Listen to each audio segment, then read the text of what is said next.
5, we making the plays. We talking the game, get you through the days. Great high in the court, the dime in the lane. Variety, topics, living the same. All presentation, sports information. Hitting the airways, taking the nation. All sport, all plays, like working your faces. Grace at the field, so tie the laces.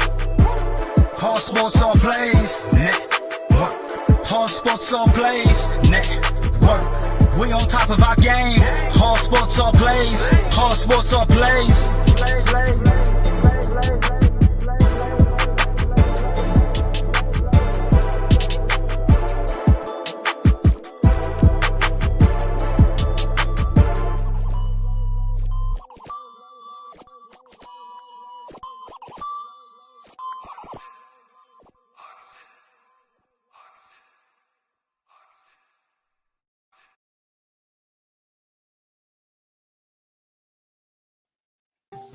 Hey, what's up, y'all? Y'all know what time it is. It's 9 o'clock on a Monday. So that means it's ASAP Real Talk time. I'm your boy, Cam Chancellor. Hey, I'm excited to be back. I hope everybody Christmas was great. Of course, we're going to come back with a great show. I'm glad you guys are all watching, so we appreciate that. And I hope you go into the new year, on great spirits and everything like that. But before we, start the show, let me introduce you to everybody. Top at the top, Chris Brown. What's up? What's up, everybody? How you doing? I hope everybody had a great holidays. The weekend for me was terrible. I'll be honest. Not Christmas, the weekend. I'm not going to talk about why it was so terrible, but if you know me, you understand my pain. But I'm glad everybody's here, man. Glad to have the show back. How y'all doing? All right. Freddie Henderson, what's up? What's going on, gentlemen? Man, it's glad to be back. I had a wonderful Christmas. It's good to be off from the real job. And I'm just glad to be back with the boys. Even Chris Brown, I'm glad to be back with you, my brother. I ain't trying to talk to you. I'm not going to push your buttons today because you're going to be hyped in a few minutes when you get to my hot take. Oh, my gosh. Let's roll. Hey, in the bottom right, my boy Brian, what's going on with him? What is, what ain't, what's going to be, folks? All right, that's the one. That's legendary that's the one. right there. That's legendary. Hey, I'm excited to get into the hot takes, but however, we got to pay the bills first. Let's put it up. What we got? Suzanne Paparazzi Jewelry, home of the $5 jewelry, 24/7 shopping available. www.paparazziaccessories.com. Code 160920. Hey, we know Christmas is over, but hey, maybe a little after Christmas shopping. That always goes on as well. And if you just want to just stop by and get a gift, or just look good, go ahead and holler at Suzanne Paparazzi. 24/7 shopping available. They got you there. All right, now free. We talk about free here. Can you tell them about the t-shirt and tell how the fans can win a free ASAP t-shirt? Yes, Madison. I see you in the comments already. Happy holidays. Hope your holidays was good. Landon, I see you. For everybody that's watching, what I want you to do is comment on the video, like the video, share the page, like the page. At the end of the month, we're going to tally everything up. Like I said, we're going to tally everything up. Whoever has the most out of all that stuff, we're going to crown them the viewer of the month. And that viewer of the month gets their very own free ASAP Network t-shirt. Now, for the people that aren't in the comments, I still encourage you to support and thank you for the support. Thank you for watching the videos, watching the page. Like the page, share the page, search our $14.99 plus shipping and handling. Again, $14.99 plus shipping and handling. You can message us on Instagram, Facebook, and Twitter, and you're going to get those ASAP shirts ASAP. All right. I know we got more, Freddie. Tell them what else we got. Oh, not that one. Oregon made Misty Meadows, Jam and more. Check them out at 480-53 Highway 101 South, Brandon, Oregon. You can call them at 541-347-2575. One last thing. For everybody out there watching now, if you want to go back and re-listen to these episodes, because we drop a lot of gems. On Real Talk, we drop a lot of gems, and I know you want to hear the arguments all throughout the day. So you can go listen to us on all major audio platforms at ASAP Network. ASAP Network. The link is on our Facebook page, Instagram page, Twitter page. Again, you can listen to us on all major audio platforms. We listen to all your podcasts at, so you can listen to us all day. All right, there you have it. If you miss us, there's several ways to go back and look at the show. Now let's get it going. Let's get it going. NFL this weekend had a lot of things happened this weekend. You know what I mean? A lot of people got upset. A lot of big victories. I'm gonna go with the NFL hot take. How we always started. I'm going. Yeah. Oh yeah. We got. That's where I was going. And I'm going with Brian because he ready to drop some fire on us right off the bat. So NFL hot take. What you got for us after looking at Week 16?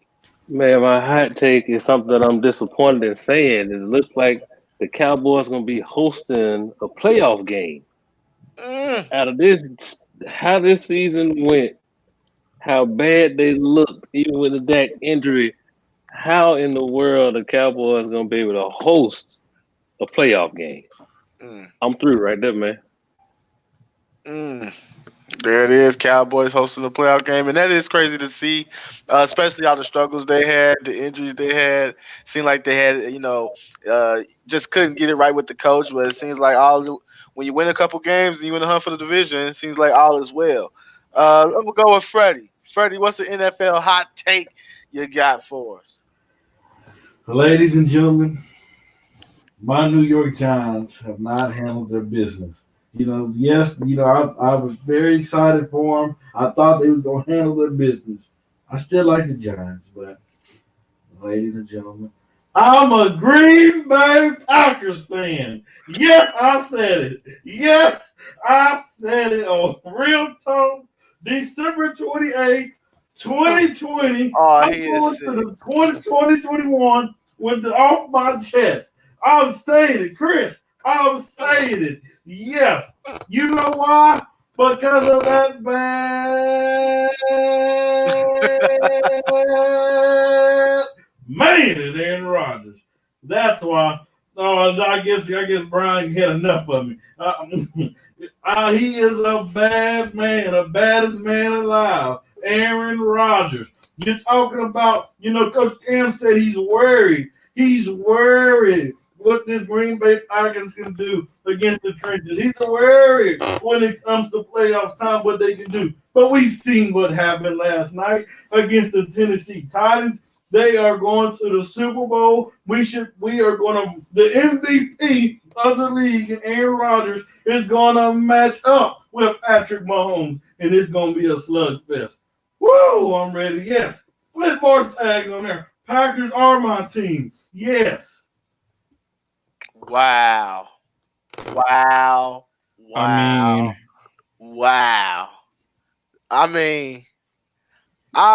speechless. I'm speechless too. I just we can't even mess with him no more. And you better listen. I don't want to hear you root for the Giants ever again. Now, is it never root for them ever again? I said I'm still a Giants fan. No, you didn't. No, you didn't. You said I'm a Packers fan. You cannot be fans of both. You can't. No. You said you're a Packers fan. No. You know what? No. You know what? We know what. Look. You're a Packers fan. We know what type of fan Freddie is. He's a Packers fan. It is what it is. It is what it is at this point. You know what? We know you go. But this is what you can't do. If you gonna root for them both, root for them both. Don't just ditch the Giants, and then if they become good, all of a sudden ride the Giants. Don't do that. All right. No. I'm not. No, there's no taking it back now. The viewers, the audience, the people we do this for.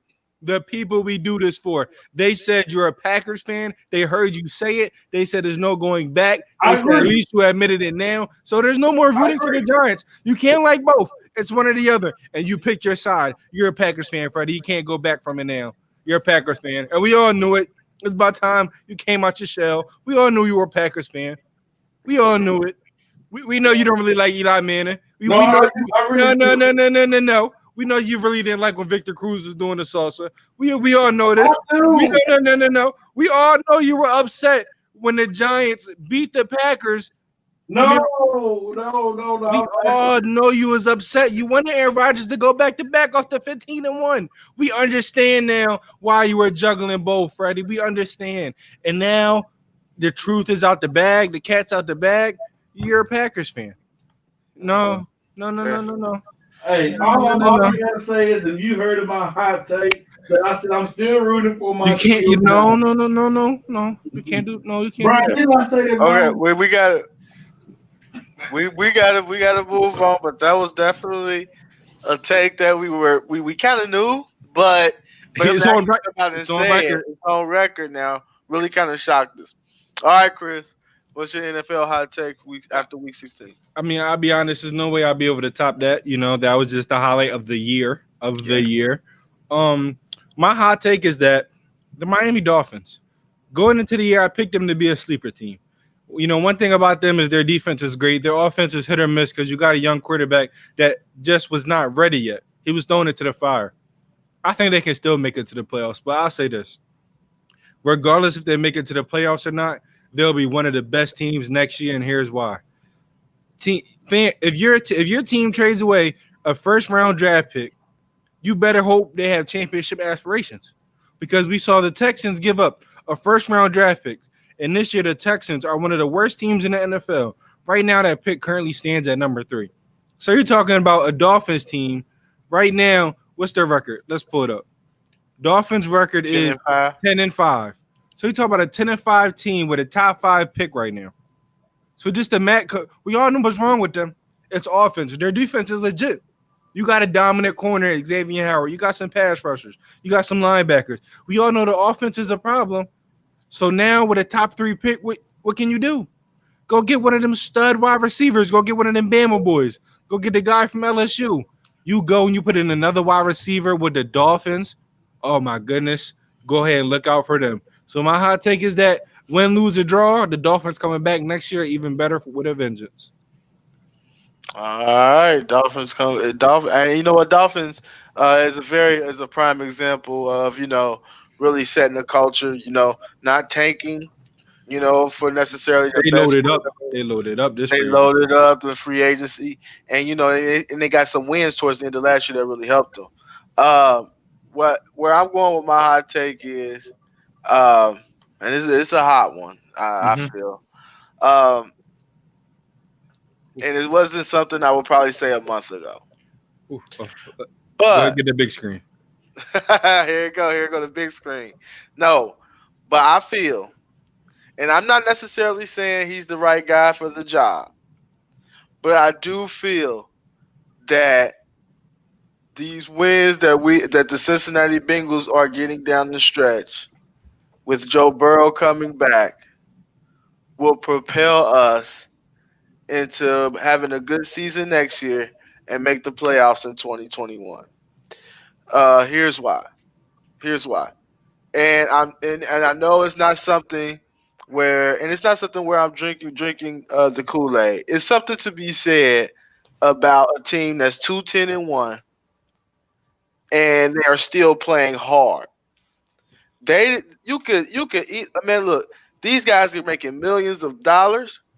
You can easily pack it up and say, thinking about where you're gonna spend the vacation, where you're gonna take your kids, all this type of stuff. There's so much things that players are thinking about this time when you're 2-10-1, and it's really not winning football games. But the fact that these guys, with a third string quarterback on Monday Night Football, we still have a backup quarterback, establishing some kind of continuity going down the stretch and learning how to win for this young group, I think really helps. I spoke about it, and I spoke about personally on my podcast that Sewell sounds good, and don't get me wrong, he's the best offensive line prospect. I get it, but from what I heard anyway, Zach Taylor was in no way, shape, or form in jeopardy of losing his job. So if that's the case, then you need to establish a winning culture. You need to establish and learn how to win. And it's a prime example of what the Dolphins did last year. They won some meaningless games down the stretch and it propelled them into the next season. And they also loaded up as well. But they also have faith in the coach that they can win. I think that's important. And getting two solid wins. I know the Texans are not great, but that's the first road win into Zach Taylor. These, like I said, they're playing hard. And I think, and I'll go over record and say this: not only will we, this momentum will carry into the next year? We're going to beat the Ravens and keep them out of the playoffs. Yes, playoffs. You're going to beat the Ravens, and you're going to take the Ravens out of the playoffs. Yes. This is coming from a guy.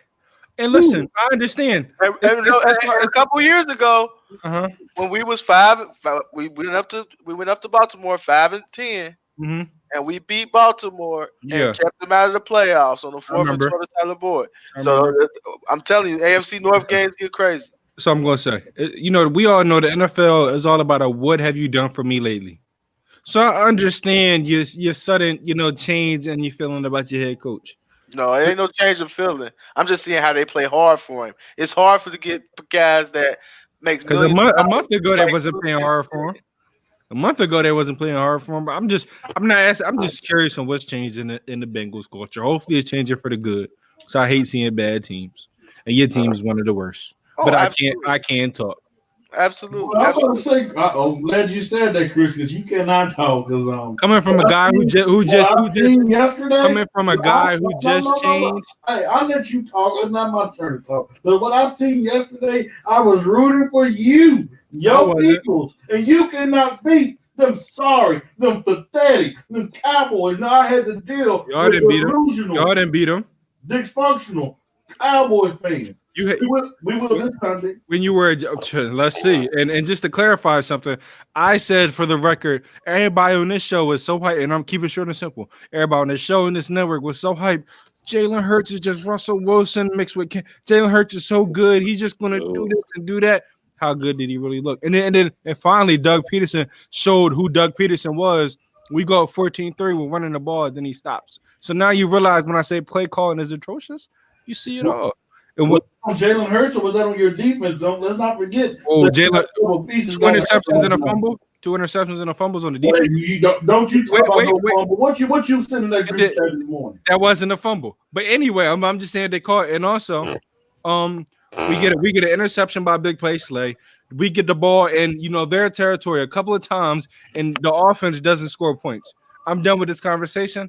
Just know, And I don't know what that means because my team sucks. But let's get a top 6 pick and let's get a wide receiver and let's get it cracking next year.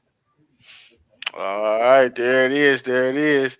But yeah, I like I said, nothing's changed. People think I've changed my tune. No, I don't think he's the right guy for the job. I just know he's going to be here again. Mm-hmm. So the fact is, if he's going to be here for another year, the fact that they are playing hard for, and you got to think, I mean. You get rid of a cat, get rid of a guy like Dunlap. And when you lose, and anytime you lose your franchise quarterback, it's going to alter you for a while. It's going to shake with your mental for a while. It's going to shake with the team's mental. I think after losing about 3 or 4 in a row after Burrow, it's like, okay, let's settle down. Let's play football. I mean, it is what it is at this point. We don't have him. All right? So let's make with the best of what we got. I read that comment. What with Burrow? You still halfway to the AFC North, but I'd probably be losing AJ. I guess he hasn't seen T. Higgins play. But anyway, we're gonna move on. And Boyd. I mean, Boyd is definitely documented for himself. But yeah, I guess he ain't seen T. Higgins play at all.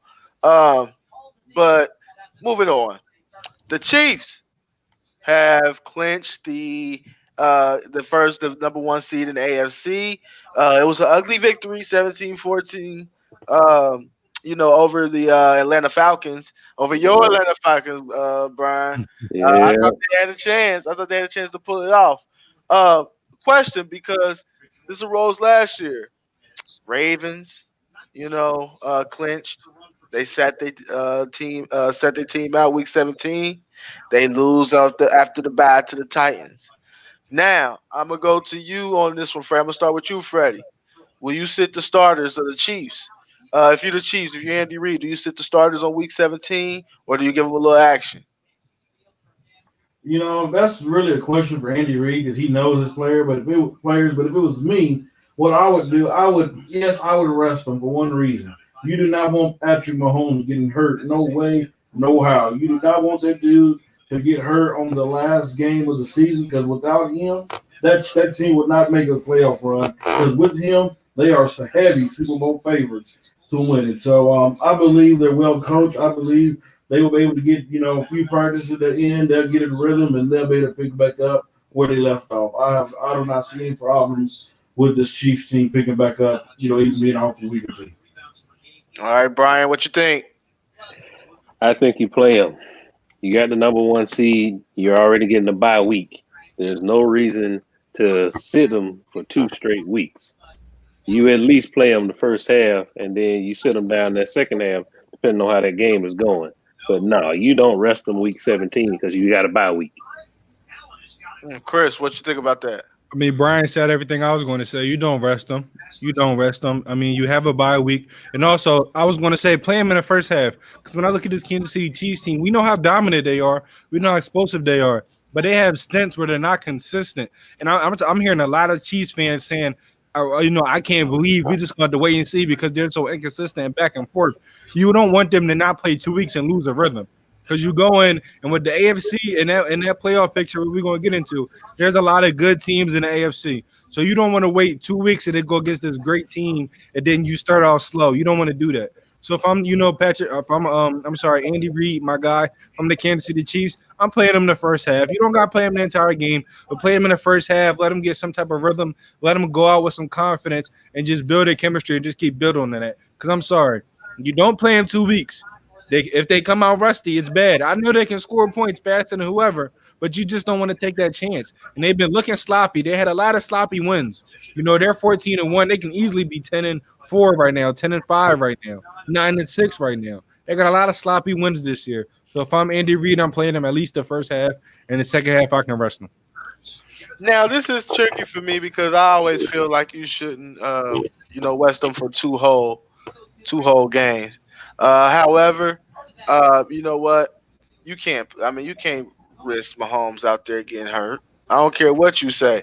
You go out there, first half, say he get hurt, play 2, drop back the pass. Oh, a lineman accidentally fouled to his knee. Boom, he tears ACL. You're fired. You're fired. Off the rip, ain't no talk about it. You're gone. I mean, you cannot chance it at all. Football is a tricky game. You can get hurt on a freaky accident play, non-contact ACL injury. We see it all the time. You cannot chance it. No matter how much you want to keep the rhythm going, you can't risk a team playing against a team possibly that has nothing to play for. And those type of teams are dangerous to play. They're going to try to go out there and kill Patrick Mahomes if they can. They ain't got nothing to play for. You don't want to risk that. I will rest them. I understand the rhythm thing, but I'm not chancing it. I'm not chancing it at all. Go ahead, Chris. I mean, you're right. You and Freddie all said you're right. You don't want them to get hurt. But, I mean, that's every time they step on a football field. Every time they step on the football field, it's an opportunity for them to get hurt. And I understand this is one you can say, oh, we can rest them. But every single game, every single play, there's something, knock on wood, bad that can happen. That's just the reality that happens when you play the game of football. Yeah, absolutely. So I understand that. And I think that's going to be heavily considered. And that's the reason why they said that's probably going to be the main reason why. But if Andy Reid and Patrick Mahomes aren't confident right now that this team is starting too slow, that they want to build a rhythm, I think they'll play. That stuff with injuries, I mean, they understand the game that they signed a contract for. They understand injuries that can happen every single time you step on the field in practice or not in practice. So, I mean, when people talk about injuries, I'm like, you can get injured doing anything. Play the game. No, I understand that. Yeah, that sounds good. That sounds great. But he get hurt, and that's a problem. I know Patrick Mahomes get hurt. I'd rather him get a freak injury or injury in the playoffs rather than week 17 where we done lost one game and we don't have a chance at all when we step out there. That's my biggest thing. I couldn't chance that if I'm Andy Reid and the Kansas City Chiefs. But I don't totally understand what you guys are saying. Chris, just what you said. I don't know if you're friends with Darren Smith on Facebook. Oh, yeah, I saw what he said. He was one of the guys. I saw a couple of them. I've read the comments. I've seen some of my friends that are Chiefs fans. I've been on Twitter, Instagram, Facebook. I've been on Reddit. I mean, fans are 50-50 because this team has been playing 50-50. They got a lot of games where they only win about 3, and not just against teams like the Saints, but I mean, they just barely beating the Chargers in the beginning of the year. They're just barely beating teams like Carolina midway through the year. They're just barely beating Denver in week 13, Miami week 14. And these are teams like, especially Miami, you might play in the playoffs. So it's like if they're not confident in their team as far as they want to go out with a bang, go out with some rhythm, I think at least play in the first half or the first quarter. Treat it like a preseason game. All right. Moving on here. Steelers with a nice comeback victory against the Colts this weekend.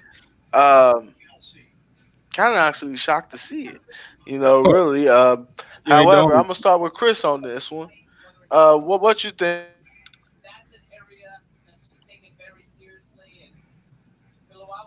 You go ahead, Chris. I think you're frozen. Yeah. All right. So I'll be honest, Madison. I'm sorry. I know you're watching this. Can you hear me? Can you hear me? Yeah. I can hear you. Can y'all hear me? Yeah. Okay. So what I was saying is, Madison. I'm sorry. I had y'all losing that game. I did. First half, I'm like, yes, you're gonna lose. Yes. They blow the coach do some coach things. They're inconsistent. They blow a lead. That's fine. My thoughts on the Steelers is this. I do not trust them in the playoffs. I don't think they're going to make it far. I don't think they're better than the Buffalo, than the Kansas City. I think they're going to struggle against these wild card teams. However, Pittsburgh has shown me one thing. Even though they did it against some bad teams, they showed me one thing. That they find a way at the end of the game to come back and pull out and sneak a victory.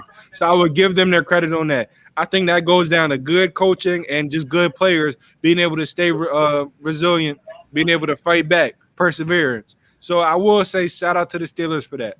But my thoughts on the Steelers are I don't trust them beating a Kansas City or Buffalo. And to me, those are the best two teams in the AFC. So my thoughts on them are still the same. I will, not give them a pass, but say, okay, y'all did something good. And coming back against the Colts teams who I thought was going to dominate y'all, and they were dominating y'all, that first half.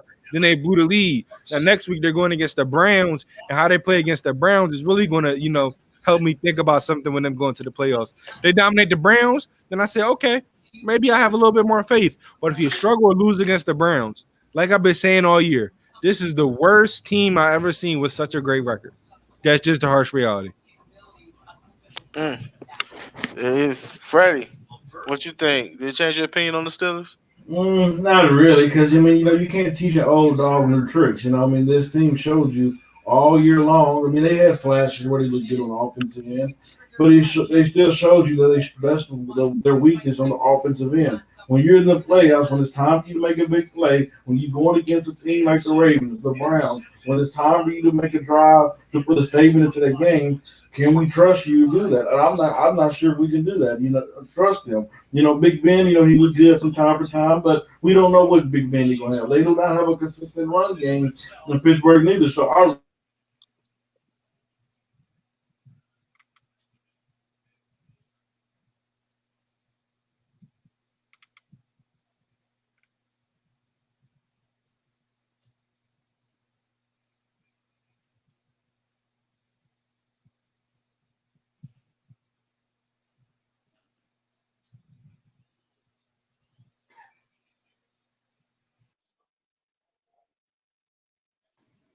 Brian, can you hear me? Yep, I got you. Ladies and gentlemen, I apologize for some technical difficulties. This what happens when everybody at home. But Brian, what's your thoughts on the Steelers? Has your opinion on them changed? I'm gonna quote the great Dennis Green. Okay. The Steelers are who I thought they were. Indeed. They letting Big Ben run the show, and that means he's gonna throw the ball all over the yard. Now, Big Ben 5 years ago, I've been fine with that. Yeah.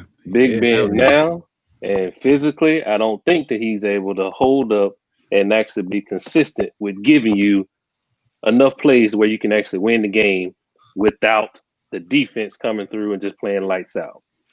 They still got to get the running game for me. Mm-hmm. I don't know where the running game is. They haven't been consistent. And without that consistent running game, I don't think they're going to be able to really make a lot of noise in the playoffs. And you said it best. Yeah, see, I love the way that they came back. They were able to do it, but that's just because they just had to throw the ball and they had to come back. If they're winning and you're up, you can't play that style of football. That's the problem with my Falcons, where if they throw the ball around, cool, because they need to do that. But if they got a lead, they cannot sit on the lead because they can't run the ball effectively, My and team that's going to too. be the killer. My team too. I mean, that's what happened to my team. And you're right. You know, and me and Coach Cam, we all been saying this. For some reason, the Steelers don't have a running game. And I remember in the beginning of somebody saying this team is just such a great running team. I'm like, where do you see that at? And do you really trust Big? Like, you look at all these other teams. To me, they have all better run game than the Steelers. See, I like Big Ben, but it's when he's throwing the ball 40 times, that's when it's going to go downhill for him because there's no balance. You know, if you got the threat of the run, then that opens up your passing lanes a little bit more. But if the only thing they're gonna do is just sit back and just let him go shotgun and not hand that ball off, that's right. You know what's coming. Exactly, and I'm going to touch on this before I get my take on the Steelers. Do we draft a quarterback in 20? Yes, you need to draft a quarterback that not necessarily someone that's going to come in and play right away because I think Ben got one more year in him, But if it's somebody that they can know that's decent that they can develop and let sit and watch for you, you need to definitely move forward from that. Go ahead, Madison. It pains my heart to say this, but my worst nightmare when I go to sleep, and I hope this will never happen, is my Philadelphia Eagles trading Carson Wentz to the Pittsburgh Steelers. If y'all get your hands on Carson Wentz, if the Colts get their hands on Carson Wentz, he's going to be a better quarterback. Now, I just said the Steelers because that's a team that's probably going to fit him a little bit more better. That's a coach that I feel like trusts his players a little more than my stupid head coach. So, Madison, I look me to you. If you want a quarterback, go ahead, give me 2 first-rounders. I know I'm asking a lot, but I need a lot because my team suck. Come on, Steelers, come trade for Carson Wentz. Yeah, see, the thing about Pittsburgh, they normally don't do business like that. No, they do not. They normally don't go out and trade their picks like that. No, they do not. They did move up for Devin Bush. They get Minka, which is worth a number one. What? One pick. I mean, what is he? Yeah, definitely helped their defense go to the next level. With the Steelers, for me, they're nothing spectacular to me. It's a game where it was definitely a good comeback. But it doesn't move the needle for me. Like I said, like y'all pretty much said what y'all had to say. Simply just do not have a run game. No run game whatsoever. And really, if you think about it, their defense without Bud Dupree and Devin Bush, it just hasn't been as stout, as we think it is. I just think the Steelers are who they are, at this point. And, that's a solid football team, but I think the knock is on them. You stop the run early. You sit on the crossing routes. You sit on the 15 and in routes, and you force Ben to beat you deep. It got the Colts, but more so than not, he's been kind of proven that he can't make those throws consistently. So, for me, they are who they are, but I think they are a first-round exit waiting to happen. Mm-hmm. I think, especially with the right matchup, the 6th seed, I really think, like if they match up with the, Ravens, as perhaps they get in, which I don't think they will because I predicted my Bengals would beat them. However, but if they get one of those type of opponents, they can easily drop the ball there and lose in the first round for sure. All right, moving on. Now, this is where, we talk about a team that just came back, great victory. Now we got to talk about the ones that kind of disappointed us a little bit. And we're going to talk about the Browns and the Raiders. I'm going to start with you, Brian. Which team disappointed you more, with their performance? Would it be the Browns or the Raiders? The team that disappointed me more was the Cleveland Browns. And that's simply because when you look at the end of the day, you had Baker Mayfield throwing the ball almost 50 times in that game. And if I'm not mistaken, you had none of your top 3 receivers in that game. Why is he throwing the ball 50 times? That made absolutely no sense to me. Now, you got some talented tight ends on the team, Njoku and a couple other guys, but it still don't make any sense where your top flight receivers, Landry was out, and I forget the other guy. Why are you throwing the ball 50 times? You got two studs in the backfield that need to be pounding the rock, and then you go play action off of that. But even with that, you shouldn't be totaling 50 pass attempts. So that was just I still don't understand that. And that was the biggest disappointment for me this weekend. Browns. Browns were most disappointing to Brian. All right, what you got, Chris? Who was the most disappointing team? Now I'll be honest, the Raiders fumbled the bag, but that was a good game. That was the game everybody expected to be a good game. Now how they lost, that's bad coaching. You take your points regardless. I don't care what nobody says. You make them go down the field and beat you. I don't care how bad your defense is, But that's a bad loss.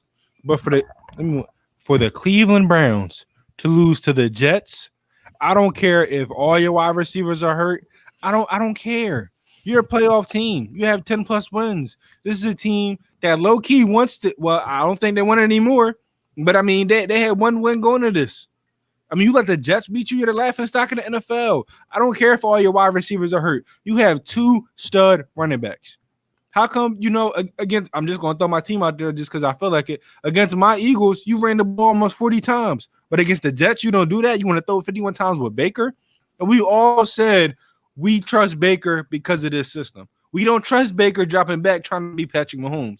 And it showed that Baker Mayfield, and I understand he doesn't have all his wide receivers, but I've seen quarterbacks without wide receivers make things happen.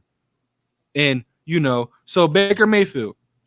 And then we're sleeping on Sam Darnold. No, I'm not sleeping on him. I love Sam Darnold. I've been upset that everybody been saying that the Jets should draft Trevor Lawrence because I believe in Sam Darnold so much. I'm not sleeping on Sam Darnold.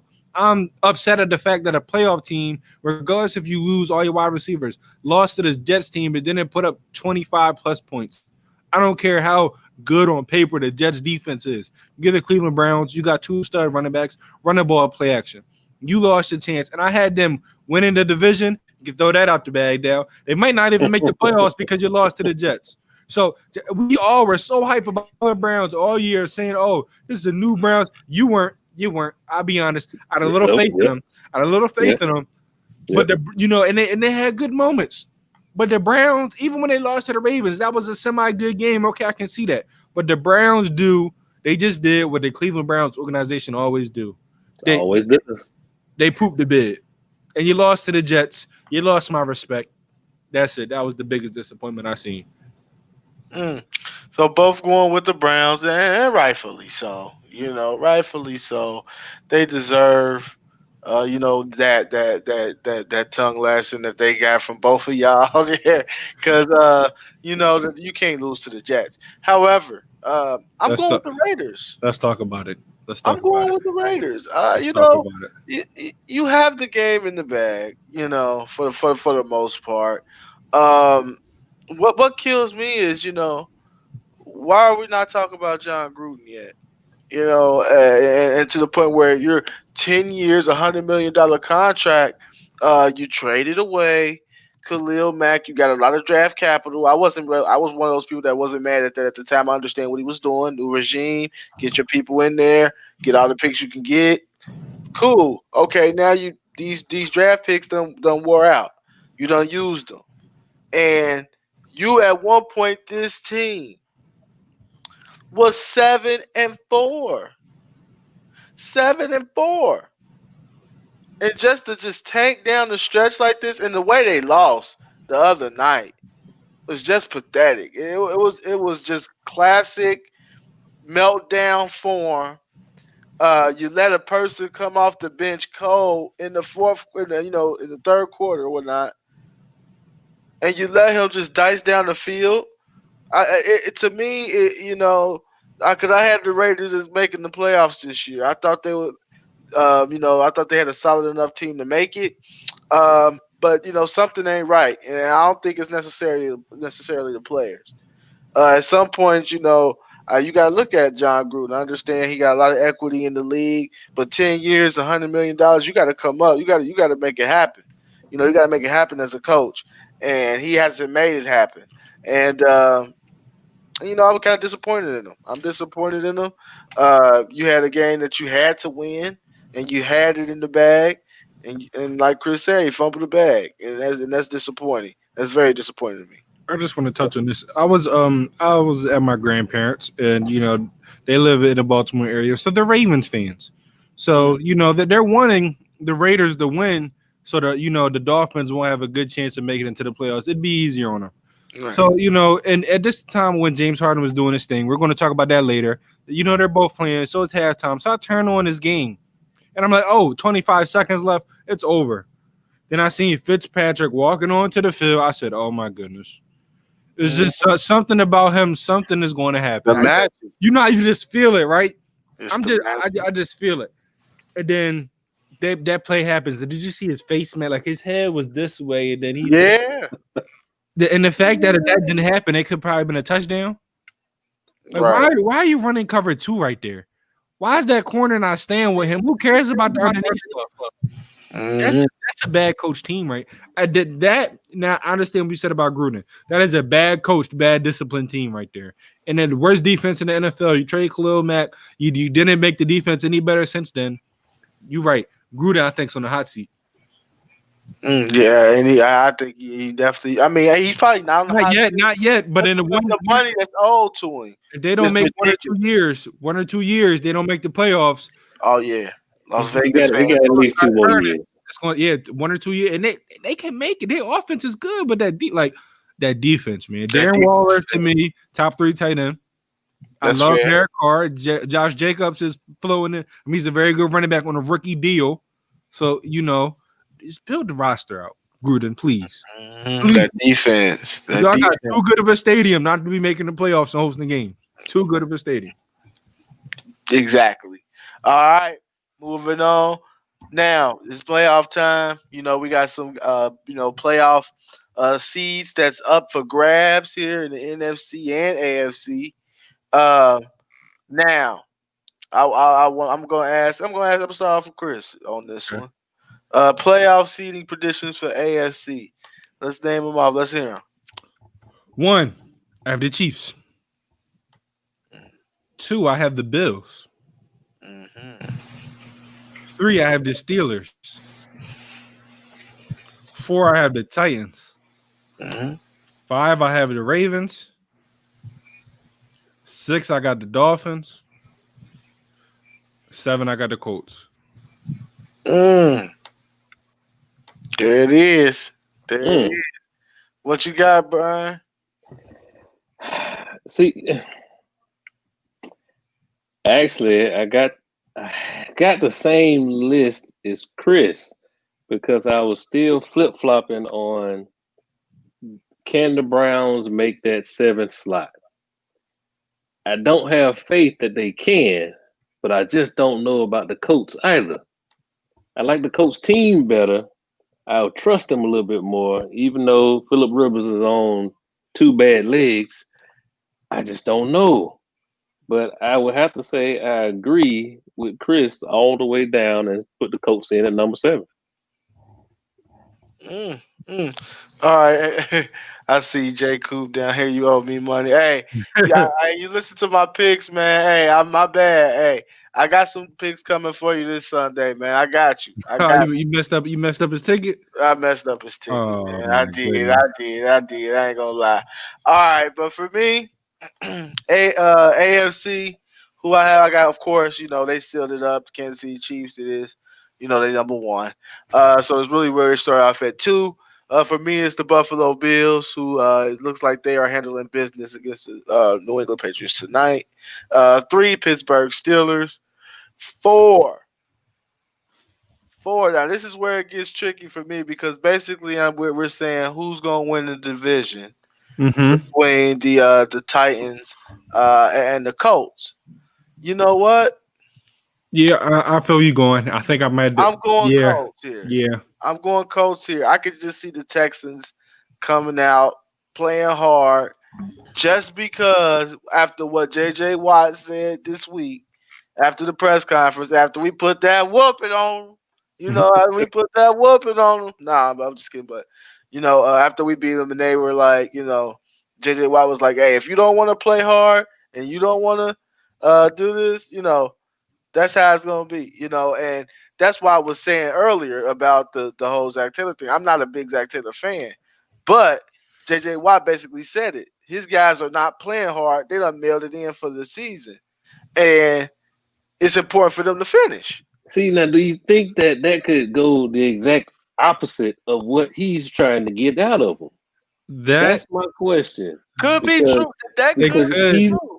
He got the contract, and he said, "Yeah, it's not about the money. It's about I want to get out here and I want to play. I want to do this. I want to." Sometimes that works, but just like I've heard that a lot about Ray Lewis, where people saying, "Yeah, you think that you inspiring and you got everybody hyped." And a lot of people start tuning you out after so long. So I think that J.J. Watt, kind of caricature going on and everybody hyping them and things like that. I think people kind of tuned them out by now. That could happen, but when I look at them, and then you brought it up, when the first time they played, the Titans just barely won. So who knows how it could turn out right now? I mean, I say that the Titans, to me, though, you would think they're motivated to win this division. You would think they're motivated after getting destroyed last week. So I'm not mad at you, because I had the Colts originally win the division at the beginning of the year. I did. I've been high on the Colts. Yeah, I was on them as well. We have this way, so I'm gonna go with the Colts at 4. Okay. 5. I'm gonna have the Miami Dolphins. I think they make it there at 5. At 6, I got the Tennessee Titans. And at 7, just show it. No, I'm sorry. I made a mistake there. I'm sorry. I got the Cleveland Browns. Okay. At 5, and I have the the Tennessee Titans at 6. The Ravens will be out. Just go like this. Because we gonna beat. That's why. This is you why already beat the Steelers. You already beat the Steelers. This is why right here. You already beat the Steelers. We're gonna beat the Ravens week 17. And I think they're gonna be out. I think they're a team that just been playing with fire a little bit too much. They lost some games where they should have won. And I think it's gonna bite them at the end. I think like I said, right now, as crazy as it sounds to me, the Bengals are playing well. Zach Taylor finally think to run the football, like most of these teams' problem is, who like to get cute and fancy. Just run the football; it helps you a lot. And I think they found a way to win this game, man, and go off into 2021 in a high note, and kind of knock the Ravens out again, like we've done before. Let's see here. Moving on to the NFC. I'm gonna start with Brian on this one. We'll give you a conference seeds for the NFC here. All right, NFC. Number 1, I got the Packers. I just don't see them giving them that number 1 spot. They locked in there. It's done. Now 2 and 3, I keep going back and forth on, but I think the Saints are going to hold on to number 2. I think the Seahawks are going to hold on to number 3. Now, if Alex Smith is actually starting at quarterback for Washington, I'm going to give them that division and say that they're going to win and be at the number 4 spot. If Alex Smith does not play, then the Cowboys are in there. But that's where my hiccup lies is Alex Smith actually going to be able to start that game for Washington? If he does, they're in at number 4. After that, I have Bucks at 5, Rams at 6, and the Chicago Bears somehow making the playoffs. With that crazy quarterback situation they got going on, I don't know. But the way they've been playing the last couple of weeks, I think they're going to slide in at number 7. They find a way, huh? Yeah. They find a way. All right. Chris, what you got? Okay, so number 1, I have the Packers, Freddie's, beloved team now. I don't think they're giving up that number 1 seed. I mean, Aaron Rodgers only had 6 playoff home games, since he's been playing, which is crazy. But you give him whole field advantage. I want to see what he's going to be able to do. Number 2, I do have the Saints. You know, I don't see them losing to the Panthers. I think they're going to wrap things up. Number 3, I have the Seahawks. Number 4, like you said, it all depends on if Alex Smith is starting. If he's starting, and listen, I want my Eagles to lose. Go ahead, play Nate Sudfeld. Don't play anybody that's over 28 years old. Just play all these bum guys because they all suck anyway. Doug Peterson, you suck too. Howie Roseman, I mean, listen, don't mess up this draft pick. Just lose. I can't believe I'm saying this. You got nothing to play for.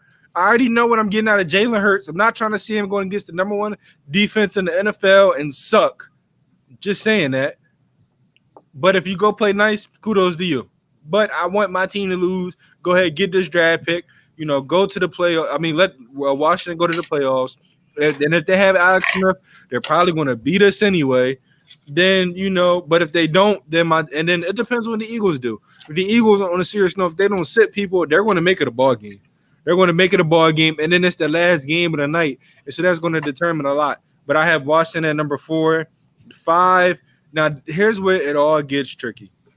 Well, 5, we know that's Tampa Bay. But here's where it gets tricky. What's going on with Jared Goff and what's going on with Kyler Murray? That's what it comes down to. No Kyler Murray, no Cardinals in the playoffs. We just going to put that out there. No Kyler Murray, no Cardinals in the playoffs. It's same for Goff too. That's they got a better to me. I can't go ahead and say that because I feel like better coach, better defense. They can win. Yeah, you're right. Better coach, better defense. They can win. And then sadly, if no Kyler Murray, that means we're gonna see the Bears in the playoffs. But it all comes down to quarterback play for these teams. It comes down to quarterback play for Washington, quarterback play for the Rams, quarterback play for the Bears, even quarterback play for the Cardinals. But if all the quarterbacks not playing, I got a Packers, Saints, Seahawks, Tampa Bay, Washington, the Rams, and the Bears. Jared Goff not playing, but like I said, good defense, good coach. They can beat the Arizona Cardinals if Kyler Murray's not playing. If Kyler Murray is playing, then it's going to be tough. Yeah. All right. So, you know, I was looking at this. You know, it's kind of simple for me. You know, I got Green Bay. You know, locking up that number 1. I got the Saints 2. I got Seattle 3. I got 4, man. You know what? I honestly, and you're going to get mad, Chris, because y'all going to beat Washington Sunday. Don't beat them. Don't beat them. Y'all going to beat them, though. Y'all going to beat them. We probably are. And the Cowboys going to smoke the Giants. And the Cowboys, it hurts me to say. You know how mad I'm going to be that we lost to the Cowboys? And I know. And then we beat the Washington. Like, what are you doing? That's what's gonna happen. That's what's gonna happen. Oh my god.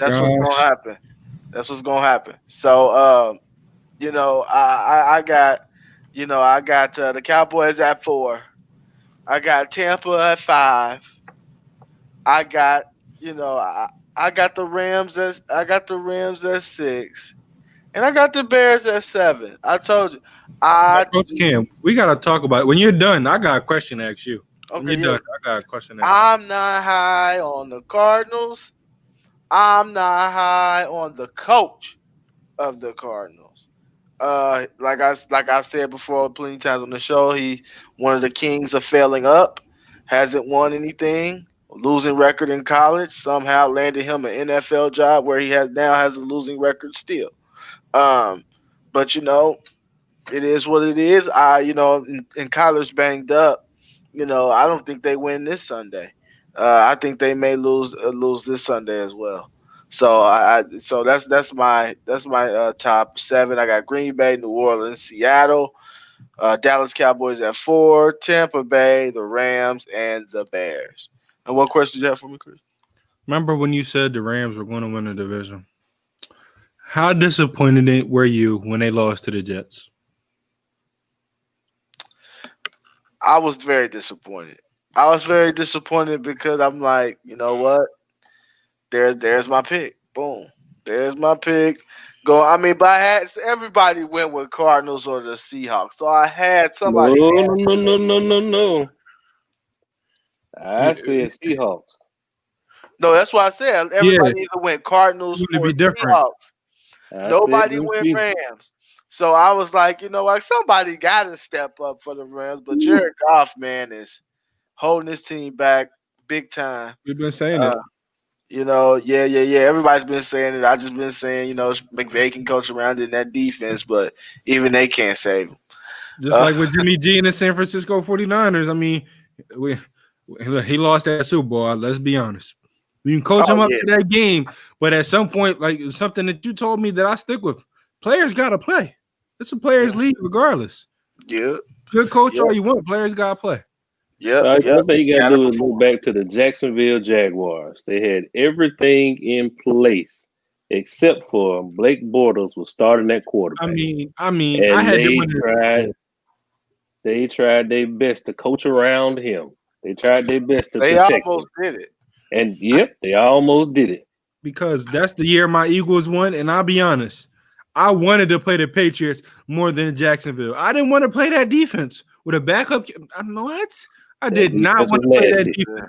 That defense was nasty, and they messed it all up because they all gone. I mean, just what can go wrong will go wrong. Yeah, that's definitely fair to say. Congratulations, Jay Coop. Right. Yeah, man. He thought I owe him 2 tickets, man. I'll see you in the comments. Let's see here. All right, moving on. Week 17. Got some big games coming up week 17, man. I'm gonna start with you, Chris, on this one. Week 17. What's the most intriguing matchup for you? It pains me to say this, and I'm not even trying to be a homer because I want my team to lose. You mess it up losing to the Cowboys, you got nothing to play for. But I honestly believe this last game, this 8-20 game between the Washington football team and the Philadelphia Eagles will hold a lot of significance. Because hot take. Let's talk about hot takes. Put Washington into the playoffs. Washington going against Tom Brady. A good defense against Tom Brady. Tom Brady struggles. We've seen it all year, and we've seen it throughout his whole career. A good defense against Tom Brady will struggle. Now, the question is, because I do have them I got them going to the playoffs, but just hot take on the limb. And just real quick. I think it was going to be a close matchup, a great defense going against Tom Brady. I'm not saying they're going to win, but I'm saying, listen, out of all teams in the NFC East that could beat this Buccaneers team, I think Washington has the best chance. And I think this is going to be a big game because it's the last game. Because, even it doesn't really matter what happens with the Cowboys, what happens to the Giants, because it all matters what happens between my Eagles, sadly, and the Washington football team. So I think that's going to be the most important team, for the division and when you look at the entire playoff concept. Brian, what you got? Game of the week of week 17. Game of the week is going to be the Bucs against my Falcons. Because Tampa Bay needs to win that game in order to stay at number 5 so that they can face somebody coming out of the NFC East. You don't want to play the Saints again. And I'm pretty sure they don't want to face the Seahawks. So you got to pick the lesser of that evil, and that's going to be whoever's in the NFC East coming out, whether it is Washington or Dallas. Either way, you got a better shot at taking one of those out and making it to the next round. Okay. For me, and maybe I'm biased because AFC North, homer and everything, but I understand the Steelers may sit some guy. I'm not sure, but I want to see what the Browns can do. This is the biggest game in the Browns franchise probably since they've been back in existence. And, they need to win this football game. Whether if they win and don't get in, they need to win this football game. And for them to go out there and if they lay an egg on this big stage where they have to win a game to possibly get into the playoffs, that would be disappointing. That would be very disappointing. And to really end the season on a 3-game losing streak where you had the playoffs in grasp and possibly the division at stake would be huge, for them and in the development if they don't find a way to win this football game. I got a question for y'all. How do you think that's going to affect their relationship moving forward with Baker Mayfield? I think at this point in time, I think you got to keep Baker. You know, I know people say he's not great, you know, and he's not gonna make top five quarterback money, but he's gonna get paid. And I think the Browns would be stupid to try to start completely over again.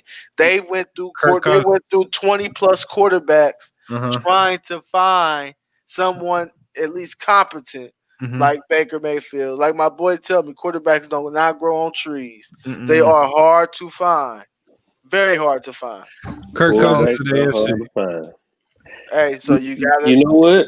Yeah, but Kirk I Cousins to the hope AFC. that they don't pay him like the Kirk No, I do Cousins not. of the AFC, because that's going to be the Browns' downfall. Is if Mm. they go and tie a bunch of money up into him. If they do that, then you can hang up the rest of 2, 3 more seasons. Because is Baker Mayfield good? Yes, he's good, but he's limited in the exact same way that Kirk Cousins is, And where one you more thing. have to surround him with, just top tier talent in order for him to be successful. I've been slandering Baker a lot, but I will say this: Baker's. This is why I say I somewhat respect Baker, because he did start on as a walk on, and I know from experience, walk on is hard. You did walk Yeah. on the Tech, you did transfer, you did win a Heisman. He put in the work. Now Baker, I mean, we seen you put in the work.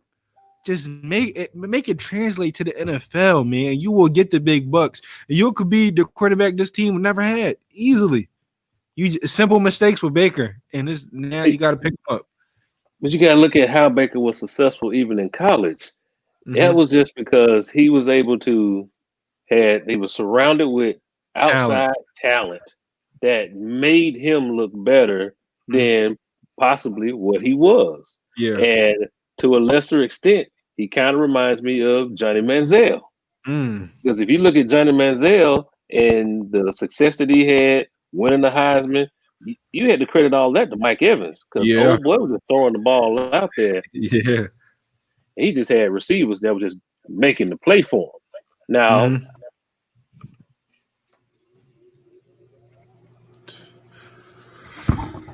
ladies and gentlemen, I think when Freddie said his team's the Packers, it just hurts everybody. Wi-Fi.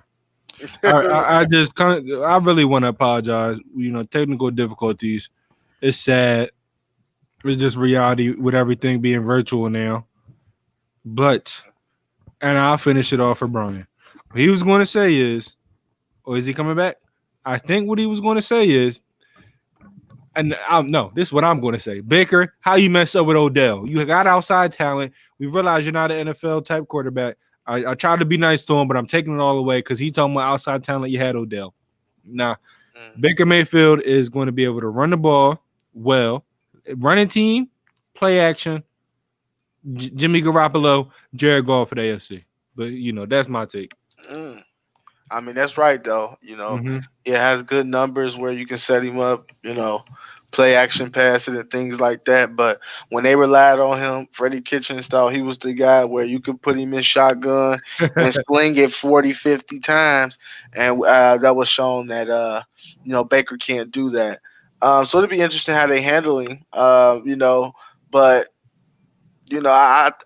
it's tough to say, like I said, because they don't grow on trees. I think you got to find a way to find a team-friendly deal, maybe a Garoppolo deal where you can get out of it in a couple years and cut him for close to nothing. You got to find a way to, to get a team-friendly deal. But I think you keep him because I just don't see where you want to start over if you Cleveland at all, because you see how hard it is to find a quarterback. All right. Moving on to the NBA. The season done kicked off. We had the Christmas Day games. We done seen a couple games. Each team done played a couple games now, so you get kind of a feel of what's going on. NBA hot take. Now I started with Brian, for the NFL hot take. So it's only right I start with you, Chris, for the NBA hot take. What hot take you got to the first week of the season? Now I had a hot take, but we're going to be talking about this topic a little bit later, so I'm just going to save it for that topic. I'll go with the Golden State Warriors. Now I was on here saying that the Golden State Warriors were going to make the playoffs. The 8th seed, yes, Golden State, let's go. Man, I've never been so disappointed in a team. I truly never been so disappointed in the team, and I understand they're missing Draymond Green, right? But if it's like Draymond, you're not in shape by now. Like what's going on? And then the fact that right, you get blown out game 1 with the Nets. I mean, blown out. You get blown out game 2 against the Bucks, and the game you win is against a team that plays no defense, and you had to come back to beat. And the Chicago Bulls is just bad signs all around. And I had this team making the playoffs. But I'll be honest, the best player on this team right now, looking wise, is James Wiseman. Honestly. And so whoever picked him for Rookie of the Year, did you do that, Brian? Yeah. Then yeah. I said this guy was going to be great, and he's looking better than what I thought he was going to be off the jump. I think at this point, he's going to be looking like their second best player because Andrew Wiggins, I don't know what's going on with him. I had him as a top 7 small forward in the league. He's looking like a bum. Can't knock down any shots. Kelly Oubre, if it's not a dunk, it's not going in for him. He's having the worst start to NBA season I feel like I've ever seen in a while. They have no bench. I mean, the only guy that they had coming off the bench was Eric Pascal, but because Draymond had to start, because Draymond was there, Pascal was starting, and it looked good for him. I mean, this team, and I know they're missing Draymond, but Draymond, him coming back, that bench still going to have problems. 3-point shooting is still going to be a problem because, Steph Curry, I know he's going to bounce back. But Steph Curry, he was shooting bad at the beginning of the year, very bad on wide open attempts. And now he's going to have to jack some more up. So I hope they can still make the playoffs so my list can look right. But, my hot take is that, man, when I look at Golden State, I'm just disappointed in them. I'm disappointed in everything they're doing. I'm disappointed in the players. And if it doesn't turn around, I think trade's going to happen. I do. I don't think Draymond's going to be there next year. I'll be honest. They don't look somewhat better. If Draymond doesn't come back looking like at least half the Draymond he was when they went on championship runs, I don't think Draymond's going to be there in the future. Ooh, all right. Hot take about the Warriors. Brian, what you got? Man, Chris, you stole my thunder because that was sure enough going to be my hot take. Because I was right there with you. I had Golden State in the playoffs, and I watched those first 2 games, and they look lost. I mean, Steph's still there, and I'm like, come on, man. You got your MVP. You got your scoring champ. You got your Finals MVP.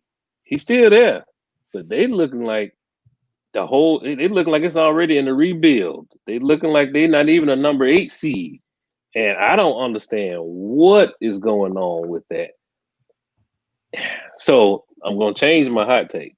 Mm-hmm. And I was thinking that, Brooklyn was going to be the biggest contender on the East side. Mm. Now I don't see them as making that East final. Mm. And I'm going to tell you why. Mm-hmm. If you look at Kevin Durant, look at Kyrie Irving, they both won championships, but they had big-time talent with them. They always had a third person. Dinwiddie going down. I don't know how far just those 2 are going to be able to get that team. Okay. If they make the East Finals, I'm going to say that's a win for them. I don't see them getting out of the East and making it to the Finals without that number 3 person. And Dinwiddie was that person. Coach Cam, I just want to add something on to my hot take before you go. This is a question for all y'all. This is my question I've been seeing the first 3 games with Golden State. Can Steph Curry by himself lead a team to the playoffs? No. Because, and then does that help, when you look at him in his career and how you defined him? Does that make you look at him a little bit different? Because there's a lot of people saying that he's a top 3 point guard. I'm sorry. Don't have him ahead of Oscar. Don't have him ahead of Magic. Don't have him ahead of Stockton. And I don't have him against Isaiah Thomas from the Pistons. Now this young guy, I'm talking about Isaiah Thomas from the Pistons. Because those are guys I feel like that can lead a team. When I look at Steph Curry, and it's troubling. If this guy can prove that he cannot lead a team to the playoffs, I think you got to look at him like he's going to be looked at a lot different. Yeah, he definitely will look at a lot different. And I was questioning that as well. It's just you got to question it, man. You hate to do it because It's like without Clay, The King would do it. without, The King would do it. That's all I'm going to say. The King lead this team to the playoff. See, I just want to slip that in. Hold up. The King Those leading Hold them. up. This squad right here? The King leading them. Nah, no, That's- he wouldn't. It's The King two lead. different type of players. You're And the right. one You're right on thing- that. You're right The on that. one thing I can say I give LeBron credit is he's big, he has that size, and that size lends him to do one thing a lot better than what Steph will ever be able to do, and that's Mhm. play defense. Yes. If Steph played any defense, or if he was a dog like Isaiah Thomas from the Pistons on Mhm. defense, Steph would be able to lead a team to the playoffs Mhm. because he would be dominant on one end, which is offense, and he would be more than competent on the other end, which is defense. Mhm. And that's his biggest liability is he is a liability on defense. I agree. Yeah. For me, my hot take is, and I hate to say it, man, because Just don't talk about my Sixers. nah, it ain't got nothing to do with you. Say you good, you good on that. Because it was a person I picked for an award. I think a couple of us picked for an award. Charlotte gonna mess up LaMelo Ball. Thank you. I'm glad I was Charlotte talking is about it. going to mess We gotta have this conversation. We gotta have it. LaMelo Ball, man. And you know why? I've said this before on the show. I hate these coaches that get these players that they've picked top 3, maybe number 1, number 2, number 3, whatever, and you give them these little bitty 15, 18 minutes. Like, what is that gonna do? How is that going to help him develop? That's my biggest thing. With LaMelo, look, man, if I pick you in the top 3, whether you're ready or not, you're starting. I need to figure out what I got in my player that I think that's going to be the face of my franchise for the next 10 years. Like, I don't understand these guys. Like, Terry Rozier has been playing well. I respect that. I respect Graham. One of them got to come off the bench, though. I'm sorry. It is what it is. That's how it works. And the fact that this guy is only getting, I look at him in his top minutes like 23 minutes, not getting any minutes because he struggles early. It's like they just forget about it, don't go back to him. That's crazy to me. I hope Jordan comes down to talk to that coach like, hey, LaMelo needs some more minutes. Because I know Jordan do something like that. But, I don't like how they handling him early thus far. I'm glad you brought that up because I've been thinking about that, all week because it's been a week, with the NBA. And my thing is, okay, if you're going to bring him off the bench, he has to play more. Like I look one game, he's playing 15 minutes. He has to play more than 15 minutes. In those 15 minutes, he gave you 13 points. You understand his game, but it's going to be, back and forth sometimes, like a lot of these rookies. But you have to give him time on the court to develop. And if you bring him off the bench, he can run that second unit, him, Miles Bridges. But he needs to be playing a lot more minutes with the starters. I'm sorry. You got Teddy Rozier, you got Devontae Graham. Whichever one of those is having an off day, they're splitting minutes with LaMelo Ball. Devontae Graham, you and LaMelo Ball are each playing at least 24 minutes. There's no way you should be playing 13 more minutes than LaMelo Ball. Bismack Biyombo. Listen. No. Get on the bench. PJ Washington, play that 5 position. Put LaMelo Ball in there with those starters. Or even Miles Bridges. Well, LaMelo needs to be playing more than 15, more than 20 minutes. He needs to be playing with these starters. Or if you're not going to have him with these starters, he needs to be running the show off the bench. When I mean running the show, I mean running the show to the point where he's up there for 6th man of the year. I'm tired of how they're treating LaMelo Ball. You don't draft the guy with the 3rd pick. Now, I understand you're looking good right now. I'm going to talk about Charlotte a little bit later. I understand you got guys looking good right now, but you can handle LaMelo Ball a lot better. I'm not saying you give him the ball and you say it's your team, you run the show. But I'm saying by helping, to help a player, you got to give them confidence. To give them confidence, you got to give them minutes, consistent minutes. I don't like how Charlotte Hornets are not giving them consistent minutes. And I feel like when you do give him consistent minutes, you're going to see how good of a player he is. So hopefully moving forward, no less than 20 minutes for LaMelo. No less than 20. Yeah, and I agree with that, man. Because I was looking at the box scores early on, and I'm just like, I'm not understanding what they're trying to do there. Moving on there, big injury for the Nets. that happened. You know, Spencer Dinwiddie partially torn ACL. They're gonna put his season. That's gonna put his season on ice. They expect him to be back next year. I'm gonna go with you, Brian. How does Spencer Dinwiddie injury affect the Nets long term, and you know, basically, how will it affect their title run?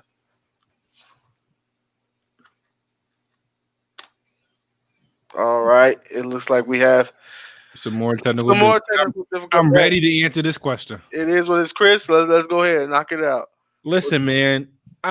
For me, Spencer Dinwiddie, you're losing a guy like that. You're losing, to me, that main playmaker in that starting lineup because KD and Kyrie Irving are guys that's going to be shot hunting. Yes, they're going to be passing to the guys when they're double teamed or when they're drawing a lot of attention. But I think Spencer Dinwiddie is that guy that's going to set up the offense.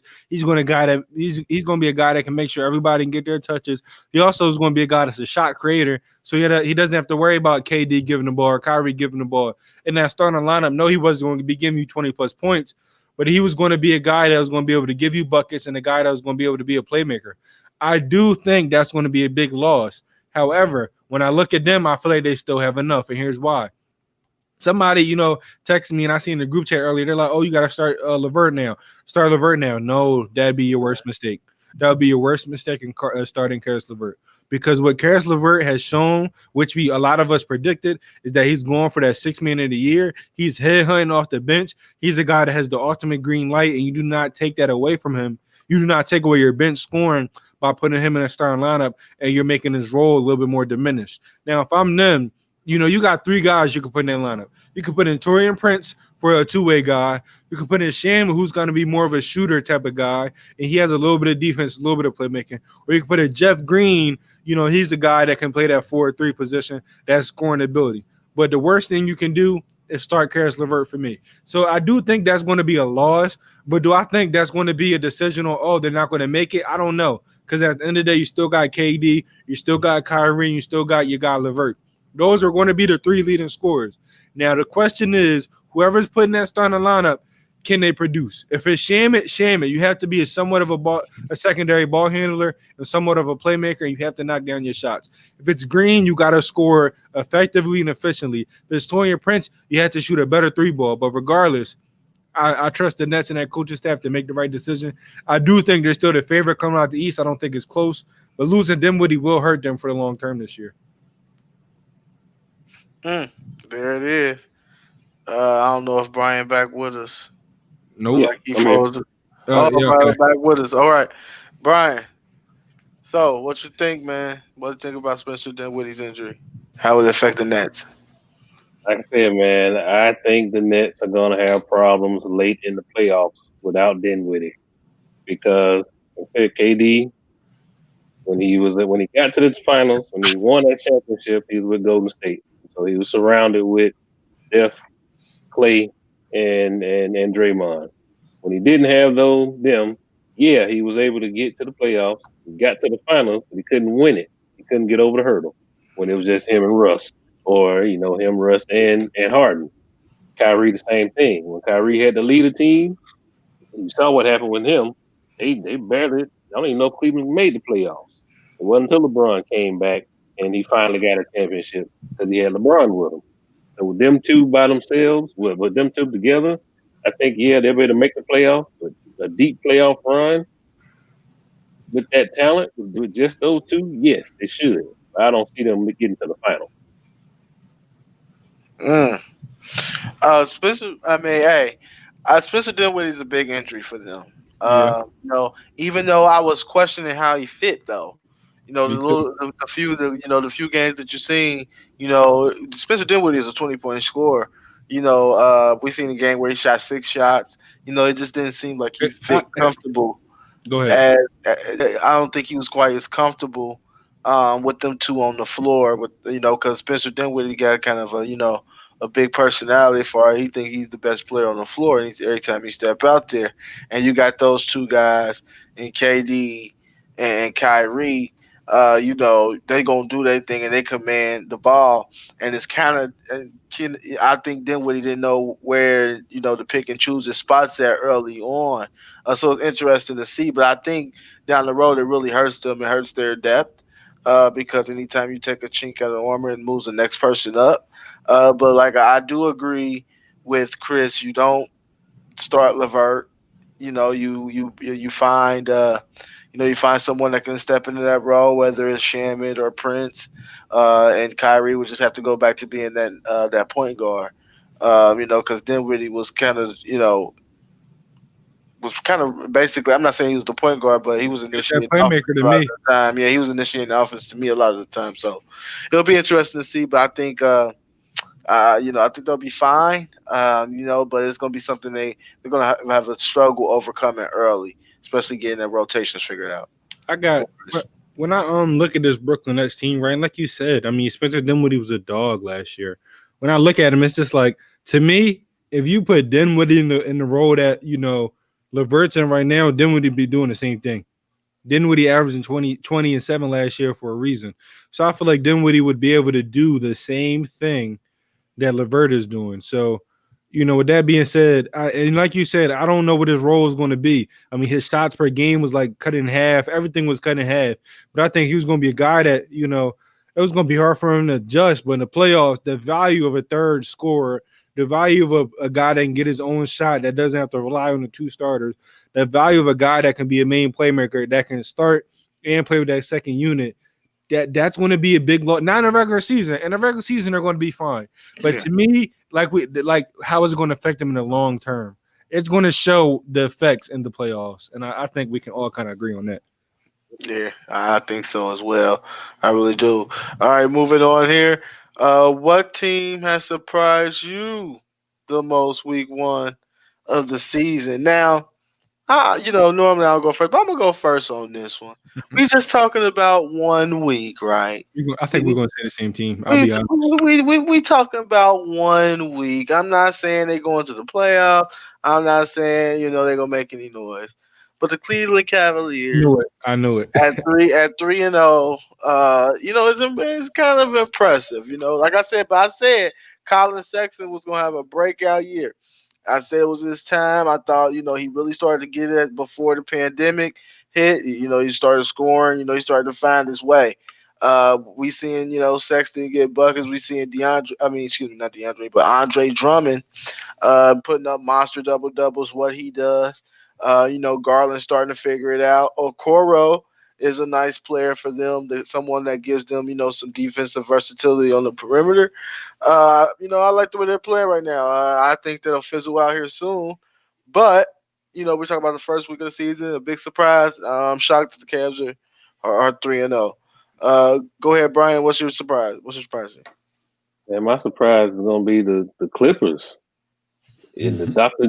Mr. Hyde Clippers, you don't know what you're going to get with them. They come out and they beat the Lakers, and then they turn around and act like they won a championship or something, and they just was like, all right, job's done. Like, that's just one game, man. That's not even a playoff game. That's just one regular season game. And that's going to be, they fired Doc Rivers, and I guess they thought that was going to be the solution. And I'm like, well, no, because you still got players that got to get out there and play. And we still got Paul George, who is Paul George, and then paid him the money like he's a superstar. He got to come out there and be the superstar. And you saw when Kawhi went down, team lost by 50. So, like, bro, the Clippers, they're the surprise for me because each game is a surprise. You don't know what's going to happen. Yep. I agree with you. Agree with you on the Clippers. Even though it felt good beating them by 50, though.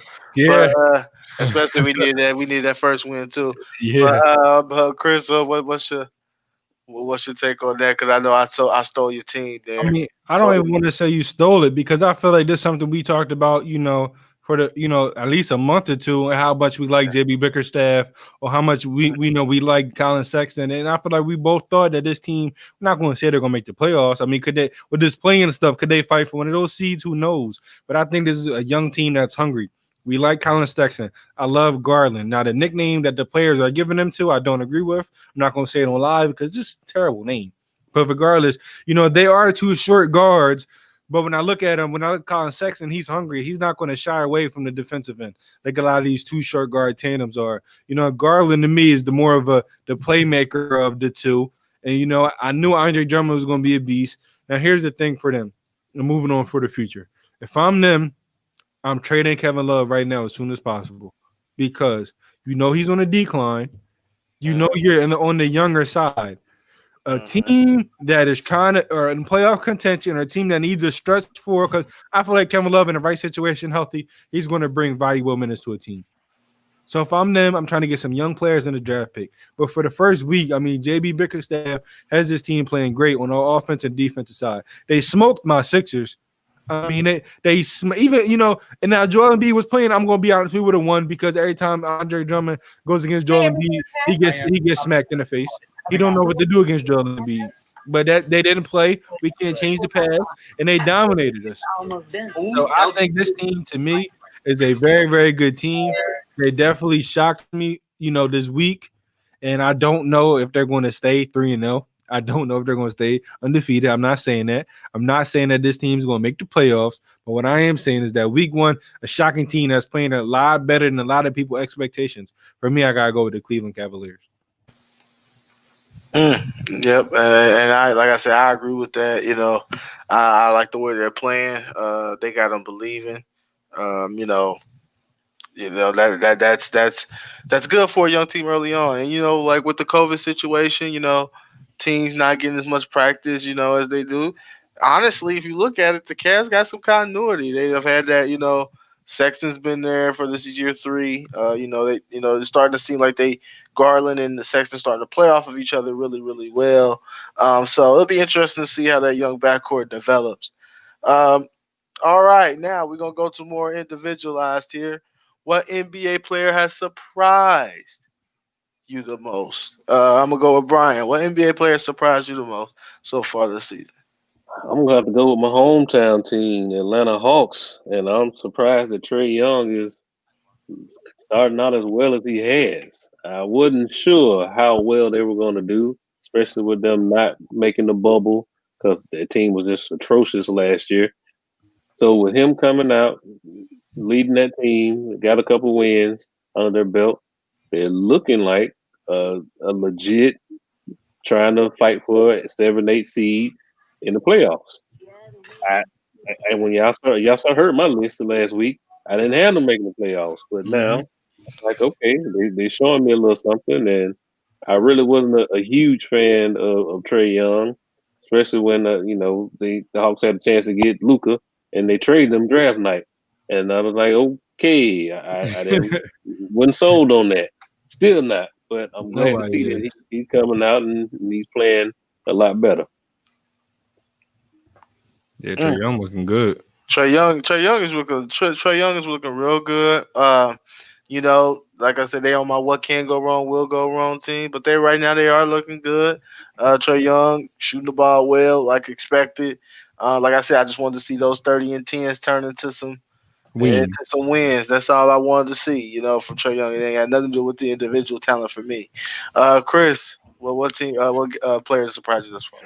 This is a player that I'm Gordon Hayward's my player. When Gordon Hayward got traded over to the Boston Celtics, I said, okay, his role is going to go down. This guy that was entering his prime, he never got a chance to really establish himself over with the Boston Celtics. So I'm like, all right, man, how is he going to be going into a new team where he's going to have more of a role like he did in Utah? Does he still have that left? When I look at his stats right now, 28 points, against Brooklyn, he got a victory. 28 the first game against Cleveland. And the second game, he did have 12. He did have a performance.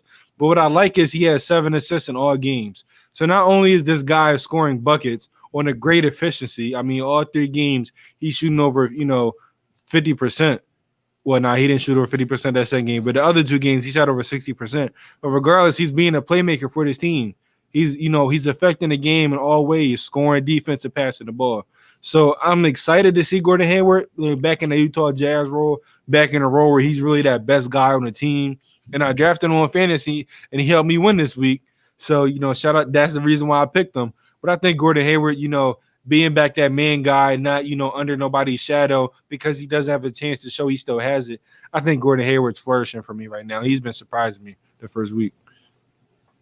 Gordon Hayward. Yeah, Gordon Hayward is definitely played well. And I think he'll definitely help that, young Charlotte Hornets team. That's why I was anxious to see LaMelo Ball out there more to to play. One thing about Gordon Hayward though, he's one of these players that I hate where he plays smaller than what he actually is. Hayward is a big boy. About 6'9". He should be playing, but he plays more like he's like 6'4". And I hate that. I hate a big player that plays small. No, I agree with you because he has times where he wants to get in that post, but then he has times where he just wants to stay on the wing. So I'm like, listen, use your craft to the best of your ability. Like you posting up, you're probably the best post-up player on this team right now.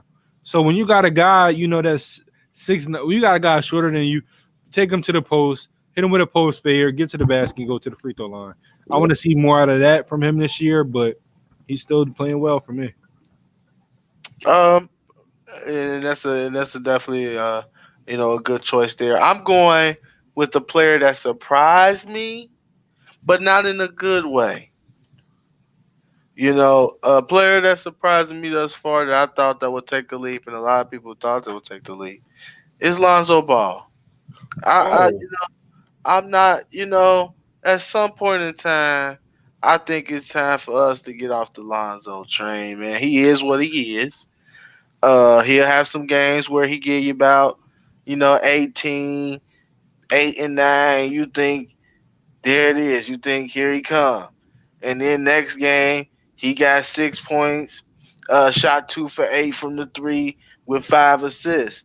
I think he still, to me, he still don't want to attack the basket strong. Yes. He still have a problem finishing around the rim. He is a good defender. He's an elite defender, actually.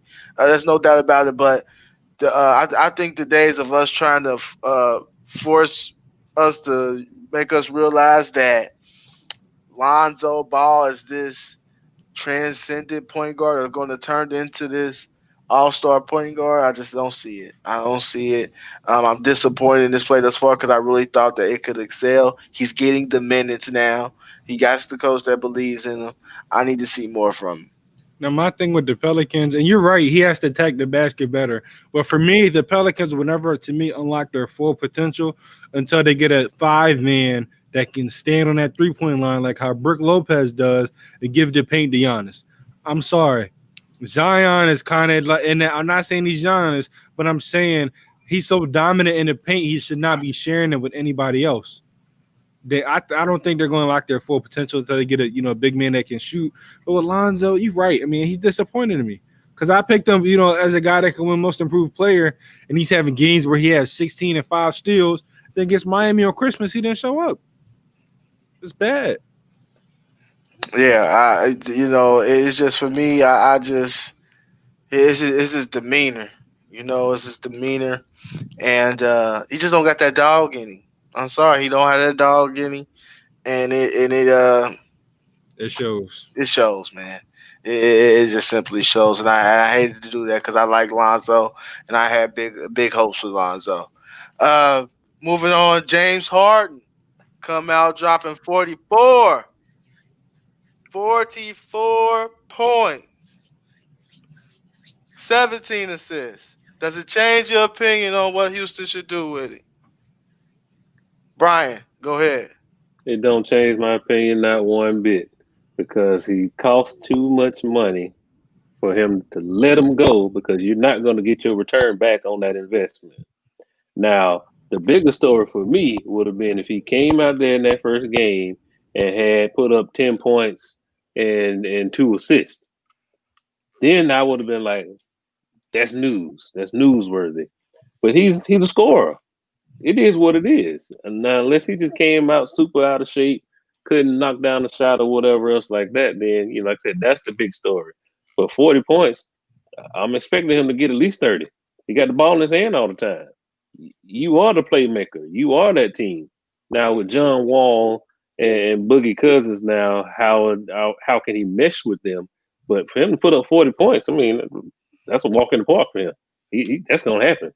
So it doesn't change anything for me for him. I feel you. I feel you. They need to still get rid of it. But go ahead, Chris. Nah, I mean, for me, I've been saying from the jump, you don't trade him. And I think him showing that, he could have sat out. He could be sitting out right now. He could be a guy that's just sitting out and like, no, trade me. He could be a guy that's going out there just doing anything. But the fact that he showed emotion that he wanted to win shows you who he still is. And if, like Brian said, he put up 44 and 17. And he looks about 10 to 15 pounds, out of shape. Not his normal playing weight. So the fact that he's doing it like this shows you that who he truly is. And it shows you that his asking price, which, could hurt the Rockets. I feel like his asking price is going to go up now. Oh, he's playing this and he's still like this. Y'all think he's in the clubs, but he's still giving you 44 and 17. So I think his asking price may go up, but I don't know if it's going to happen before the deadline because to me, I never thought, the Nets would give up Kyrie. I don't think the Sixers giving up Ben Simmons. And so when I look at it, their best offer was going to be able to take a lot of players and draft picks. With Spencer Dinwiddie going down, that hurts their chances of him going to Brooklyn. I've been saying it. They were going to make that trade. The Brooklyn's going to give up Spencer, Jared Allen, Joe Harris, some quality guys, some of their depth, but they'd still be the best team in the East, probably in the NBA. But now with Spencer Dinwiddie going hurt, I don't see that happening. Now, listen, you see the banner right there. Philadelphia, Tobias Harris, Matisse Thybulle, probably sadly, I probably throw a Maxey in there, 2, 3 first round, maybe 4 first round picks and let us keep Maxey. Yeah, here it is. 4 first round picks, Thybulle, Tobias Harris. Make the move, Philly. Make the move. You don't have to make the move, but if you're going to make a move, that should be it. Because what this guy shows you that this guy can still score whenever, wherever, whoever, and he's going to make the players around him better.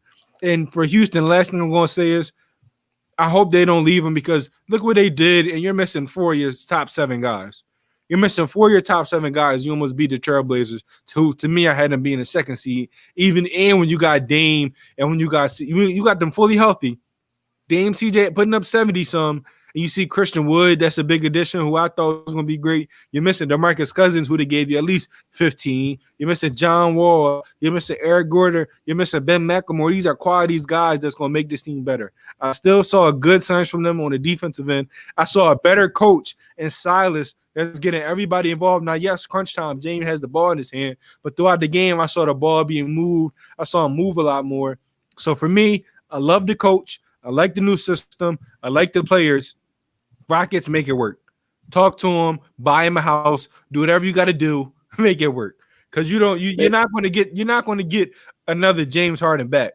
Make it work. A house. They tried to give him $50 million a year. He was like, "Nah." And he declined. I see. Every time that brings it up, I'm like, "Dang!" If he declined $50 million, but it's like, I say this, if he's not going to. For me, I don't see a trade happening close to the deadline.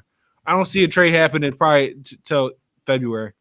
I'll be honest. I know Coach Cam says you got to get rid of him, and I understand people say you got to get rid of him. But if you can work it out behind scenes, I mean, unless my Sixers are giving you Tobias Harris, Matisse Thybulle, 4 or 5 first-round picks, which I'm okay with, if a team's not giving you 4 or 5 first-round picks or a top, and no team's really going to give a top 15 player for them, then I don't know. They're stuck right now. They're stuck.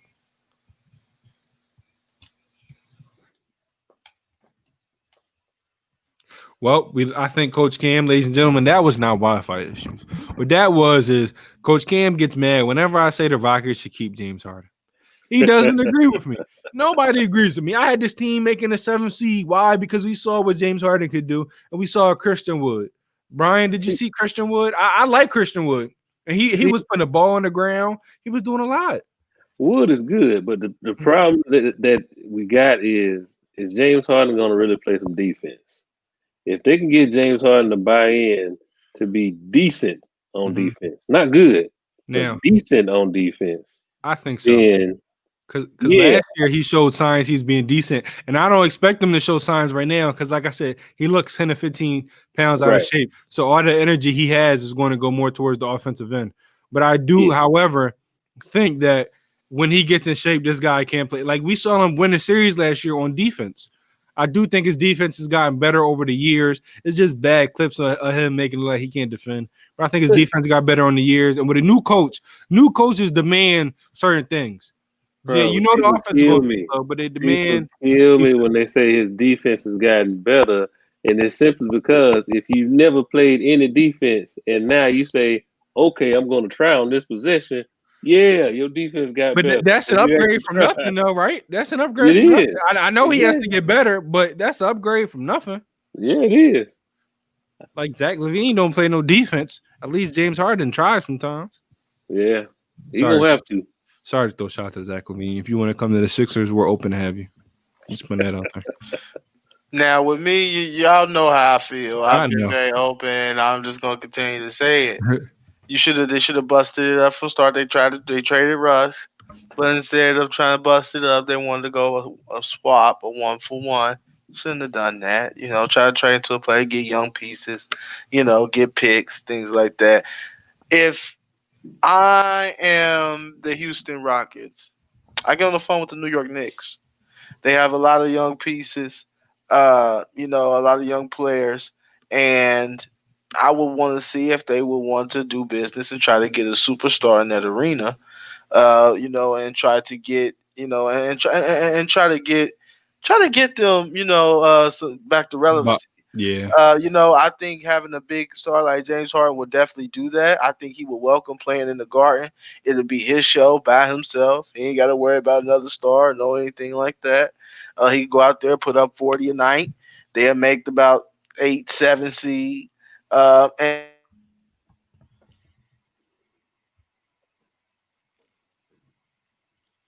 I blame Freddie. But when he comes back, here's my question. And I ask you this. Let's say they do trade him to the Knicks. More than likely, RJ Barrett's in that deal. You're going to have to throw probably 3 first-rounders in that deal. You're probably going to throw in a guy like Alec Burks. I mean, then what else? What else do you have? They don't have a lot. But that's the problem. Is New York has gone through that before. Carmelo Anthony. Thank you. Bringing in a big name, the star for the Garden, and blah blah blah, and you wiped out your entire team. Roster.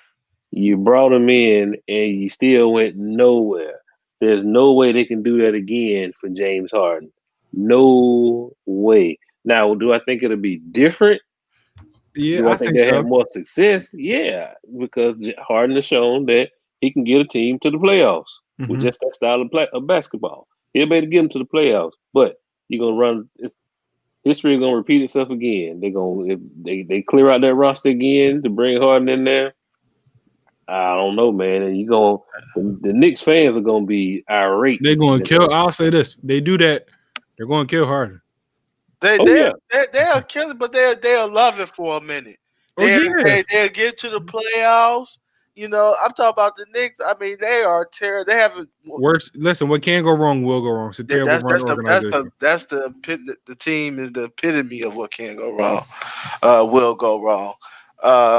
And Nate just gave us an update on Nuggets up by 9 over the Rockets right now. But before we wrap it up, we always have to finish with our 1 through 3. Rank them. We got to rank them. And this one is a good one. And I'm still not decided, honestly. I want Brian to go first, though. I want Brian to set the tone. There it is. Brian going to set the tone. All right, we got T-Mac, Paul Pierce, Vince Carter. Rank them. 1 through 3. Oh, man. See, now with this one, the player that I think is going to be number 1. Well, the player number 1 for me is T-Mac, Tracy McGrady. This guy could have been LeBron James, if you really ask me. He had that talent. Well, he's, to me, more talented on offense. But if he could have really got the defense together, stayed healthy, and had a decent team around him, he would have been LeBron James to me. Now, number 2, I'm going to give it to Vince Carter.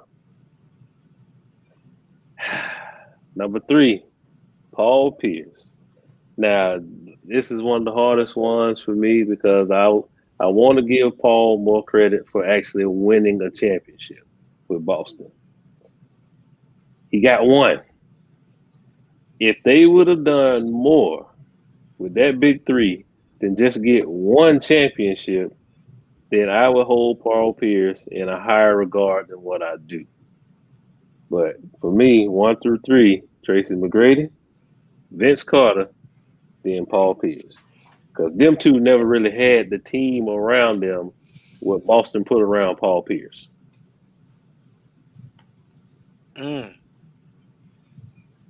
Chris. I mean, I be putting together these lists, y'all. And even when I'm putting together, I'm like, I don't know who am I going to put. This list to me is all interchangeable on how you look at it. But, looking at it now, I hope that we all have the same number one. For me, it's T-Mac. Now, Brian said he could, he said LeBron. I'm going to lean more towards James Harden because they want to give you 40 in every way, shape, or form at their 2-guard position. They want to give you 40. And Tracy McGrady, I mean, in his prime, was giving everybody buckets. And Orlando, Grant Hill got hurt. Then he goes to Houston. He teams up with Yao Ming. Then injuries happen. This dude doesn't get injured. I mean, wow. Like that's how good and dominant this guy Tracy McGrady was. He bet on himself. He went to Orlando after being kind of a role player with Toronto. In his first year, he averaged 26. This guy was a bucket at all 3 levels, could score everywhere, had to paint, had to post up, had the mid range, had to jump. He had everything. Tracy McGrady was a pure bucket. Now here's where it gets tricky. I'll be honest. For my number 2, I gotta go Paul. And here's why. I mean, I think people forget because, I'm not going to say he was past his prime, but he was in like that back end of his prime kind of when he was with that big 3 and all the roles degressed. Because when you get a big 3, depending on how it is, depending on the ages and the landscape of it, all the roles sometimes, digress, and so they'll play better together. So his numbers, kind of went down. Everybody's numbers kind of went down, so they all would eat. But Paul Pierce before that was a bucket. I think people forget how dominant Paul Pierce was. Talking to Al Harrington, to him the step back game winner in his face, giving you 40 with his eyes closed. This guy had the post work. This guy was doing step backs before James Harden. Look the videos up. This guy would give you 40. And with Boston, really before he had the big 3, he didn't have the best team. He didn't have a big 3 type of team ever. Paul Pierce was a bucket. And let's not forget, I mean, we talk about all these players taking load management. Give Paul Pierce some credit. Stabbed 11 times in a terrible incident in the same year, played 82 games. I mean, people are not doing that now. 82 games are giving you buckets, giving you career highs. People forget how dominant Paul Pierce was because in that big 3 era, that's when social media came out. Man, Paul Pierce was giving everybody 30 back in the early 2000s. Number 3, I got to go Vince Carter. There's no shame on Vince. I think people think he's a dunker. Vince Carter is a bucket getter at all 3 levels, can handle, can shoot in the mid-range, has the post up, can finish in the basket. But for me, just because I don't feel like Paul Pierce gets enough credit, I want to put him in my number 2. I think it's interchangeable, but just for me, I'm tired of, everything he says about sports, ESPN is trash. His takes are trash, but how he was playing really in those early 2000s, I think does not get enough credit because it was really pre-social media. And then when social media came around, he was really in the back ages of his career. And you can say the same thing really about Vince. Everybody sees Dallas Maverick Vince. They see, Atlanta Hawks, Memphis Grizzly Vince. They forget Toronto, New Jersey Vince. But for me, just because I feel like Vince gets a little bit more respect than Paul, from what I see, I got to put Paul in my number 2. But T-Mac to me is by far the number 1. Good question. I love this question because I'm going to shock y'all all. Y'all know, y'all going to shock y'all all. And you know what? I'm going to start from the bottom. I'm going to switch it up. At number 3, I got Tracy McGrady. And here's why. For some reason, 2 guys we idolize, and I hate to do it to you, Chris. We idolize these players. We idolize Allen Iverson. we idolize Tracy McGrady. T-Mac has blown. Little T-Mac has blown several 3-1 leagues, along with your boy Doc Rivers. He tag team for one of them. But and people like to tell me, well, look what the teams T-Mac had. I always say, well, they was good enough to go up 3-1. So why ain't you good enough to win one more game to close it out? Yeah. As an individual who's never led their team out the first round, really never got out the first round, besides when you was old with the Spurs and you just sat the bench and you didn't really play. He never got out the first round. He looked in the camera and said, when he was with the Rockets, and this is when y'all was healthy, if we don't get out the first round, it's on me. Doubled down on it and said it again and lost again. Yeah. And lost the 3-1 series to my Mavericks, by the way. Never has shot higher than 45% from the field. He was a volume gunner. That's my problem with Tracy McGrady. We like to put Tracy McGrady on this pedestal, and he was a great player. But he had, in the brightest moments, when you needed a game in an elimination game, T-Mac wasn't there. T-Mac was not T-Mac. And that, for me, is huge when I'm thinking of far as these three. T-Mac was definitely a game changer. No doubt about it. Kobe said one of the hardest covers. I get it. Individually, he was very talented. But he didn't have the intangibles, to me, to help his team get better and to win big. And that's when you can't get out the first round as a superstar. You're supposed to be a superstar. You got to do that for me. You got to do that for me. At number 2, I got Vince Carter. Vince Carter changed the game in several different ways. Gave us arguably the best dunk contest we ever seen. It was the best dunk exhibition we ever seen. And Vince game, it gets lost in the shuffle because of the dunking. We think of him as just a dunking stand, like I like to call people. But Vince had a nice game, could put it on the floor, mid-range game, could take it to the bucket. And like I said, he was part of some New Jersey teams that made it to second round, things like that. But and his longevity too. You can't knock the longevity. You can't knock it. You do around 20 plus years, still making an impact, coming off the bench. For me, that speaks for itself. And number 1, I got Paul Pierce. A lot of people I'm glad Chris was able to put some respect on his name. A lot of people, when you say Paul Pierce's name, he all right. Like, nah, he's better than all right. This is you talk about the ultimate, to me, the ultimate, footwork guy himself. You talk about someone that's not as fast, quick, but he found a way to create space, create separation, always got his shot off. And you talk about back in the day, he would take it to the bucket and dunk on you. Yes. Paul Pierce was a force.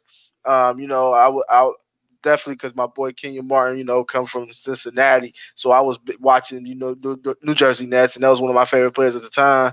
And him basically going up against that Nets team by itself. I understand they had Antoine Walker, but Kenyon Martin used to punk him out and take him out the series. So it was never no Antoine Walker smoke. We never worried about Antoine Walker, but Pierce was doing his thing, leading them boys to the Eastern Conference Finals before, having that little bad 3 years into getting Ray Allen and KG. People forget Pierce was leading his team to the playoffs, leading them to the Eastern Conference Finals. I got Pierce. They were beating my Hawks. Huh? I remember that. They were beating my Hawks. I remember that. Yeah, so for me, I got on this list. I know it's crazy as it sounds. I have 1 Pierce, 2 VC, 3 T-Mac. I think T-Mac is slightly overrated. I think we put him on a pedestal. Pierce is the best shooter out of all of them, though. He don't get enough credit. Mm-hmm. This dude in his prime, what I'm saying, he's really throwing them up and knocking them down. Yeah, but yeah, I mean, he was definitely a flamethrower, clutch too. When we want to talk about Paul Pierce, the reason truth, why the number truth. 1, you don't get the nickname the truth for no reason, and he was clutch until the last game he basically he played. We talk about Washington Wizards when helping them advance out of the first round, winning game, winning. I call game right. Winning, having multiple game-winning shots in that playoffs run. So, for me, Paul Pierce number one. I got V, and it's no disrespect. I know people be like you disrespect the team. It's not. It's just what I saw. I've seen him come up short too many times for me. The truth. To put him up there. It's the sad truth. As you said, I can always count on Coach Cam. I'm gonna always talk about the players' abilities and how good they were in their prime. But one thing you're always gonna get in real talk: somebody gonna give you the harsh reality that you don't want to hear. Yeah. Whether it's me, whether it's Brian, whether it's Coach Cam, it's not gonna be Freddie. Yeah. Freddie's not here because Freddie's going to give you the bad talk, the bad mumbo jumbo. Freddie, when you're listening to this, I'm dissing you. It's not sneak dissing because I say it to you every day. But regardless, here on Real Talk, somebody's going to give you the truth that you don't want to hear, but it's so undeniably the truth that you're going to be like, I can't change my list though, but I respect you for it. And that's what's so lovely about it. That's what's lovely about it. Well, like you were saying, that was so lovely about it. Guys, I really just want to apologize for the technical difficulties that we had today on this show. Now, the next time you'll see Real Talk is going to be next Monday. We're not going to be on Thursday. We're going to be here on next Monday in the new year in 2021. We're going to get a lot of playoff talk in the NFL. That's going to be talking a lot. We're going to get a lot of NBA talk. We're going to bring the 1 through 3s. You get them in the NBA. We're going to switch it to the NFL now. So we're going to get a lot of 1 through 3s. Coach Cam is back. He's going to be able to redeem himself. I'm pretty sure this guy just hit X on accident. I'll be honest. Coach Cam, is that what you did? Nah, man. I don't know what's going on with the connection tonight. Normally it's on point. I don't know what's going on, but hey, I didn't mean to X out. But hey, just to let you guys know, this will be the last time you'll see ASAP Real Talk for the year. We want to say, happy New Year to all of you. May we all go into 2021 with our heads held high, with some good spirit. I know it's been rough on this 2020, but we know we gotta be positive heading into 2021. We appreciate you. Hopefully, you continue to watch us. Is there anything that I missed? Is there anything else you guys got to say before we head out of here? Brian, anything? Pretty much wrapped it up, man. Just happy New Year to everybody. Love, peace, healthiness, and everything else, brother. Yes. Thank you for everybody supporting. Again, I really want to apologize for the technical difficulties. Yeah. This has never happened before. I don't know what's going on with Freddie. I'll be honest, he's probably asleep somewhere. Freddie, I'm putting dirt on your name. I'm putting dirt on your name. But now we really did have some terrible technical difficulties. Yeah. But listen, this the show. It's Real Talk. We're gonna give it to you real, regardless of the technology, good or not. You're gonna hear the truth. Always, Mondays and Thursdays. Yep, there it is. And before I get out here, I gotta say I'm depressed. I know y'all probably see me looking away from the screen. Yeah. I was in my fantasy football playoff, my championship. Did you go against Kamara? No. I was up 40 coming into the night. Diggs got 3 touchdowns, and he got the Bills kicker. So I'm cooked. I went from winning 250 to 50. I was winning, right? So I forgot. This is super fantasy. Diggs went off. Listen, I didn't think the Buccaneers were going to destroy the Lions. I sat Rob Gronkowski, the Chris Godwin, and their defense. Oh, wow. And going into this week, I was winning, but the guy I'm going with had Josh Allen and Stephon Diggs. Oh, you're done. Ooh. You done. Oh, yeah, I mean, it's unfortunate. Like I said, it was a championship round for me. So I went from $250. I thought I was getting to 50. That's how it is. Hey, sports is a crazy game. It's all good, everyone. I appreciate you everybody for watching. Hey, we catch you next Monday, and then we'll be back Monday and Thursday. It'll be back like clockwork. We out. Peace. All sports, all plays. All sports, all plays. All sports, all plays. 365, we making a plays. You talking the game, get you through the days. We're high in the court, the dime in the lane. Variety, topics never the same. All presentation, sports information. In the airways, taking the nation. All sport, all plays. Like working your faces. Grace up the field, so tie the laces. All sports, all plays. Network. All sports, all plays. Network. We on top of our game. All sports, all